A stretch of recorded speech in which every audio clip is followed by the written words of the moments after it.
What is going on, everybody? Matitude22 here today, bringing you guys a movie review. So last night, I went out with my fiance. We went to see Spider-Man: Homecoming. Before I talk about this movie, I just want to say that there will be spoilers. I can't stress that enough, guys. Spoilers upcoming right now. So we went to the movie and we both liked it. It was really good. Was it my favorite Spider-Man movie?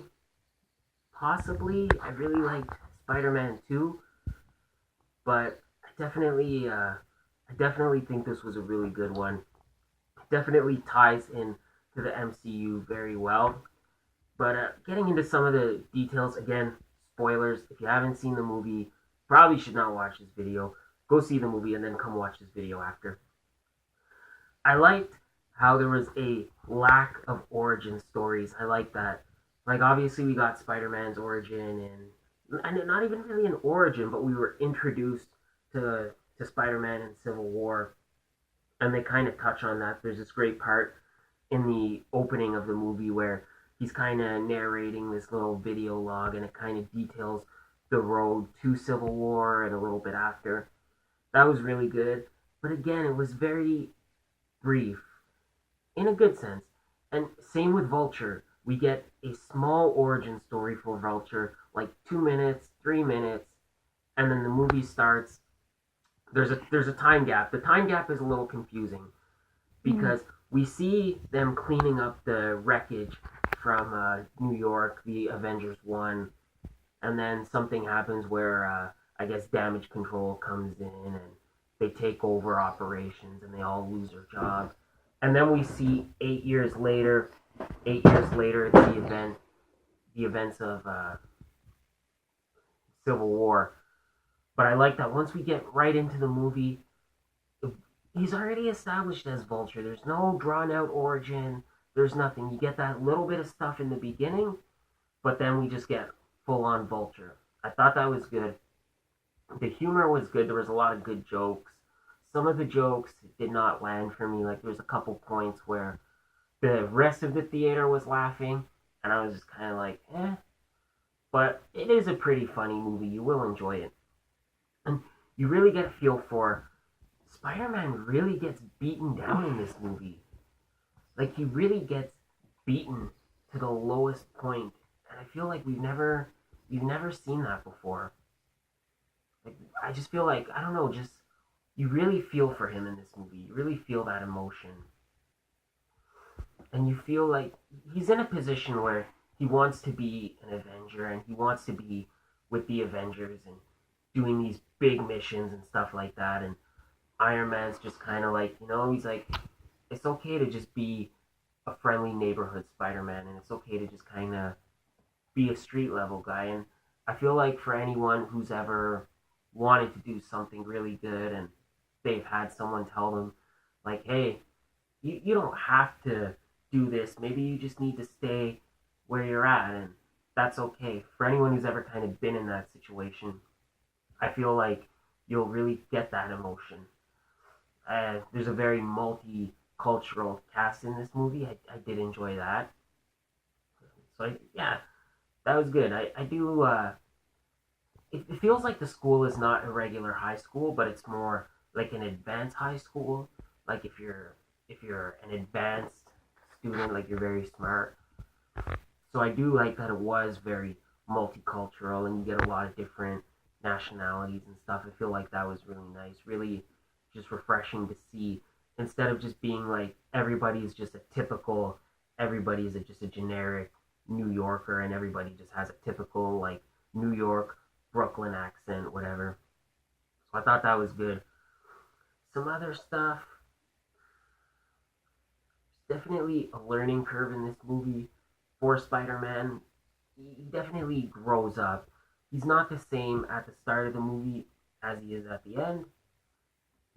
So he does definitely grow up through the course of this movie, and I really like the tech suit. It was different, where he has all these different combinations of webbings and he can do all this different stuff, and like he has AI.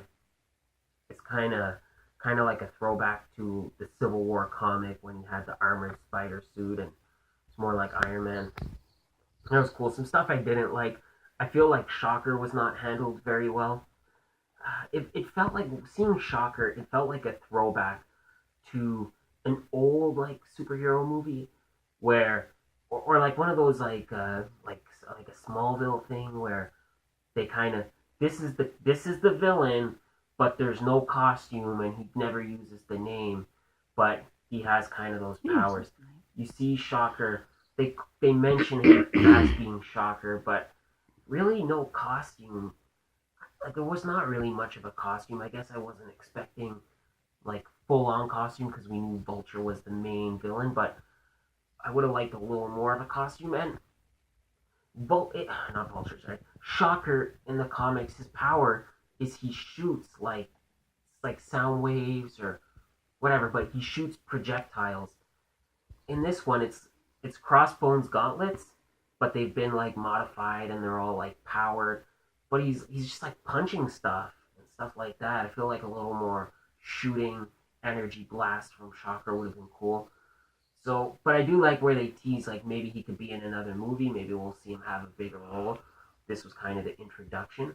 That was okay. We actually get three villains in this movie because we get to see the Tinkerer too, a younger incarnation of the Tinkerer.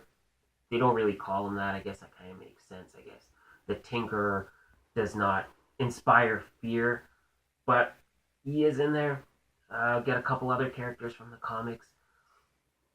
It's weird how they did like a big 180. How everybody thought Zendaya was going to be playing Mary Jane, and she was like the big lead, and it was going to be like all about like Zendaya as Mary Jane, and there was all this controversy. Everybody was getting mad. Whatever. She plays a very backdoor role in this movie where she's not the main love interest. She's not the main focus. The main love interest is Liz Allen, who's also from the comics.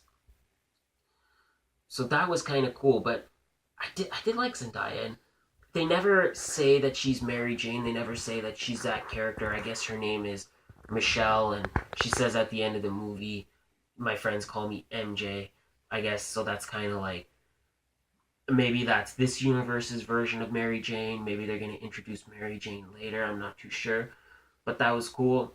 Liz Allen, the whole thing with that I did not understand because Vulture's name is Adrian Toomes and his daughter is Liz Allen. I don't know why the different last names.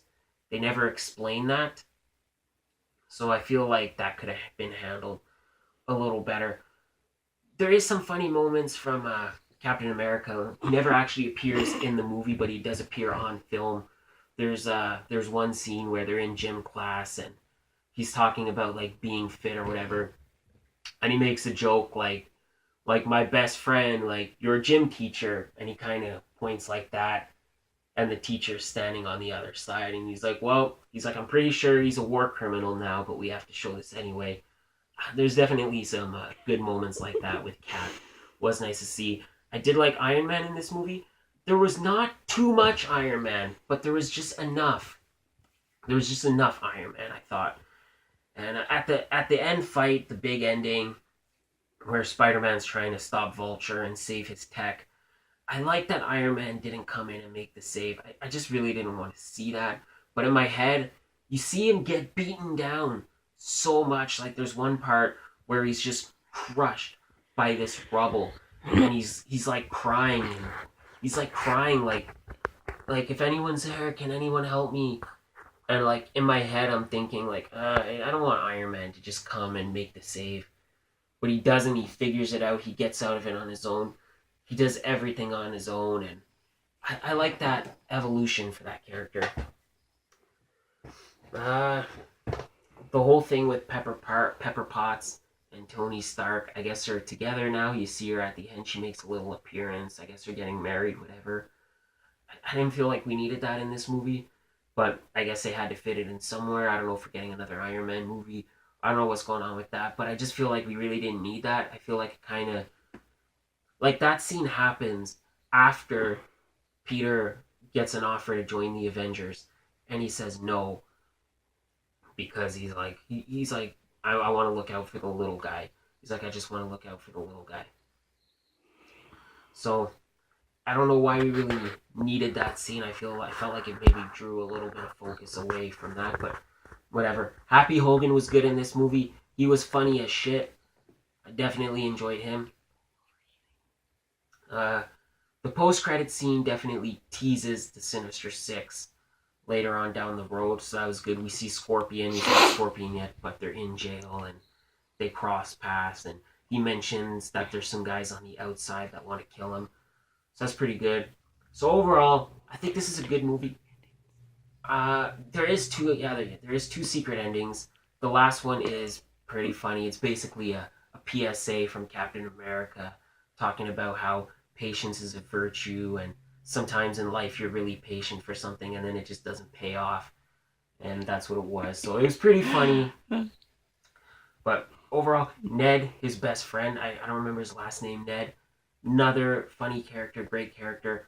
Flash Thompson was great. Yeah, overall, this was a good movie. I think you should definitely go see it. I think it's definitely worth the price of admission. I feel like this is the most we've ever seen Spider-Man beaten down.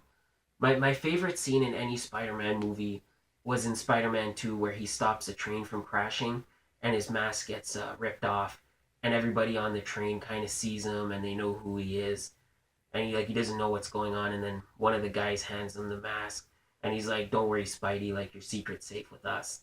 Like, I really like that scene, but I feel like that scene where he's just crushed by the rubble and he's just begging for someone to help him, crying, and then he gets out on his own, I feel like that was inspiring.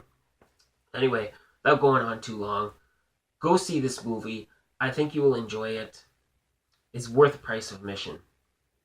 Definitely see the movie. But before I go, I just want to take a minute to tease a couple of upcoming things we got. So I don't know if you can see here, but big unboxing video we got coming up. I'm hoping next week. I'm still waiting on one large package from Big Bad Toy Store. So hopefully we'll have that up next week. Just waiting on that. You can kind of see right here, I definitely got some stuff to review. I definitely got some stuff to work through. So we're going to have some more reviews coming up. Going to try to have some toy hunts out for you guys. I did try to film one yesterday on my way home from Walmart. I did shoot it, but I got in some trouble from one of the employees, so I had to delete that video, unfortunately. But hopefully we'll have more of that coming up. More unboxing videos, more reviews coming up. Thank you guys again for watching this video. If you haven't already, don't forget to subscribe to this channel. If you do, leave me a comment. Tell me that you subscribe. I'll go on your channel and subscribe. Please like this video. Share it with your friends. Leave a comment. Let me know what you thought of the movie. Let me know what you thought of the other Spider-Man movies. Tell me what you liked. Tell me what you didn't like. Tell me what your favorite scenes were. And again, next week, we'll have some more videos, unboxing videos, hopefully next week. Some more reviews coming up. I'm going to have a review for you guys tomorrow. Thank you for watching, and I will catch you guys next time. Bye.